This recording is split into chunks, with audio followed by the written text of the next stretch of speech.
For the next 4 weeks, we're going to be reading the epistles of Paul. Now, a lot of content in these, and probably we could spend the whole year reading just Paul's writings.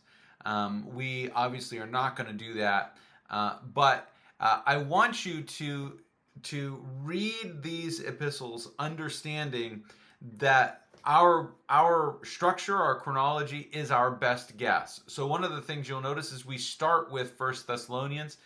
Probably Second Thessalonians is actually the first letter that Paul writes, but they're numbered this way, and we can't be sure. But that's the earliest of Paul's letters, and we're going to go all the way through to Second Timothy and Titus, which are really the last letters that Paul writes. Paul's writing work basically goes through several stages. And I could get into a lot of the details, but we start with Thessalonians, the 2 letters to Thessalonians, which are actually relatively short. And then we get to the book of Romans. And some people might question why Romans is where it is.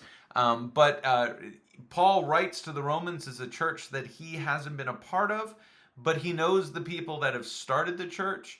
And so he's writing not as the pastor or the apostle, but rather writing as somebody that they don't really know.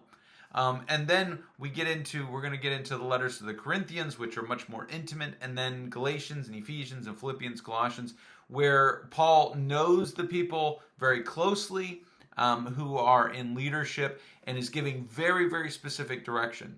So what's going to happen is we're going to go from First Thessalonians, which is focused, it's very practical, it's very focused on a very specific situation, to Romans, which is very theological, because Paul is writing to people he doesn't really know personally, and he's presenting to them his view of salvation in Christ, and really presenting that argument, to First and Second Corinthians, which are a chastening, they're very disciplinary, to the more intimate letters, Galatians, Ephesians, Philippians, Colossians, which many are written while Paul is in prison in Rome.